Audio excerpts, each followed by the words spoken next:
Σε αυτό το βίντεο θα εξερευνήσουμε τα σενάρια χρήσης ζωντανών μεταδόσεων και καταγραφών και τις εφαρμογές που μπορούν να προσφέρουν στο προσωπικό ενός ακαδημαϊκού ιδρύματος. Οι διαδικασίες αυτές παρέχονται από την Υπηρεσία Μεταδόσεων και Βιντεοδιαλέξεων του ΕΚΠΑ, μια υπηρεσία μετάδοσης, μαγνητοσκόπησης και προβολής του πολυμορφικού περιεχομένου. Το υλικό αποτελείται από μαθήματα και εκδηλώσεις. Ποιες ανάγκες λοιπόν καλύπτει η ζωντανή μετάδοση? Η υπηρεσία και η πλατφόρμα χτίστηκε με βάση τη χρησιμότητα για φοιτητές που δεν μπορούν να έρθουν στο μάθημα λόγω κολλήματος. Αντίστοιχα, χρησιμότητα υπήρχε και στην παθητική σύγχρονη παρακολούθηση μιας εκδήλωσης εξ αποστάσεως. Και οι δύο ανάγκες αποτελούν δράσεις διάχυσης των ακαδημαϊκών δραστηριοτήτων. Στη συνέχεια, ας δούμε ποιες ανάγκες καλύπτουν οι καταγραφές. Ένας φοιτητής μπορεί να παρακολουθήσει ξανά μια διάλεξη για επανάληψη. Ο διδάσκων μπορεί να ετοιμάσει υποστηρικτικό υλικό για προετοιμασία των φοιτητών. Εναλλακτικά, μπορεί να καταγράψει τη διάλεξη για αναστοχασμό και αυτοβελτίωση. Στο κομμάτι των εκδηλώσεων τώρα προκύπτει η ανάγκη για παρακολούθηση από τρίτους. Όλες οι παραπάνω χρήσεις μπορούν να συνδυαστούν στη δημιουργία ενός ψηφιακού αρχείου του Ιδρύματος. Οι μεταδόσεις και οι καταγραφές μαθημάτων μπορούν να χρησιμοποιηθούν σε διάφορα προγράμματα σπουδών, όπως προπτυχιακά, μεταπτυχιακά, ξενόγλωσσα προγράμματα, αλλά και εξ αποστάσεως προγράμματα εκπαίδευσης ή κατάρτισης. Αντίστοιχα, για την εφαρμογή σε εκδηλώσεις, οι μεταδόσεις και οι καταγραφές μπορούν να χρησιμοποιηθούν σε ορκομοσίες, διδακτορικές διατριβές, συνέδρια, εκδηλώσεις, ημερίδες και πολλά άλλα.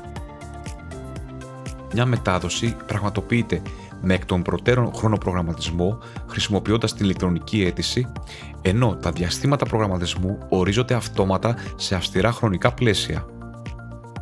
Το περιβάλλον χρονοπρογραμματισμού επιτρέπει διάφορες επιλογές στον ετούντα, όπως προαιρετικό συνδυασμό μετάδοσης με καταγραφή ή δυνατότητα μόνο καταγραφής.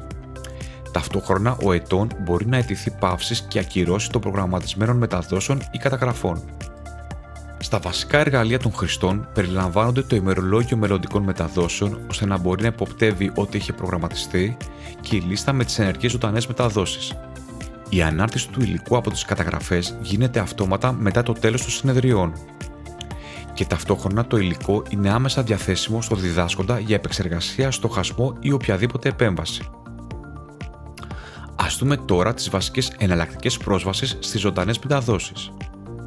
Πρώτα, η δημόσια προβολή διαλέξεων προσφέρει εύκολη και άμεση πρόσβαση σε φοιτητές και κοινό. Ακόμη, δεν απαιτεί διαχειριστικό κόστος επικοινωνίας για τη γνωστοποίηση κωδικών πρόσβασης. Τέλος, συνεισφέρει στην ανοιχτότητα των μαθημάτων και του περιεχομένου προς όλους τους χρήστες. Αντίστοιχα, η δημόσια μετάδοση εκδήλωσης επιτυχάνει την εύκολη και άμεση προβολή μαζί με τη διάχυση περιεχομένου. Η διάχυση του περιεχομένου των δράσεων ενός τμήματος συμβάλλει περαιτέρω και στην ενίσχυση της εξωστρέφειάς του. Αν επιθυμεί κάποιος τον περιορισμό στην ομάδα θέασης, τότε χρησιμοποιείται η προβολή μετάδοσης με κωδικό. Οι διαθέσιμες επιλογές είναι με ιδρυματικό λογαριασμό ή εξατομικευμένο κωδικό μετάδοσης. Σειρά έχουν οι καταγραφές και οι εναλλακτικές στην πρόσβασή τους. Όπως και στις μεταδόσεις, η δημόσια προβολή επιτρέπει την εύκολη και άμεση πρόσβαση στο κοινό. Επιπλέον, τα δημόσια βίντεο είναι άμεσα προσβάσιμα στην πλατφόρμα μέσω σύνθετων επιλογών αναζήτησης. Τέλος, επιτυχάνεται η διάχυση του περιεχομένου προς το ευρύ κοινό. Εναλλακτικά, προσφέρεται η περιορισμένη προβολή των καταγραφών. Όλα τα βίντεο μπορούν να οριστούν ως ιδιωτικά, με την πρόσβαση μόνο για το διδάσκοντα μέσω του ιδρυματικού λογαριασμού. Μια εξαιρετικά χρήσιμη λειτουργία, η οποία εφαρμόζεται και σε δεύτερο στάδιο, είναι η προβολή καταγεγραμμένων διαλέξεων σε ένα μάθημα ή κλας μόνο για τους εγγεγραμμένους φοιτητές.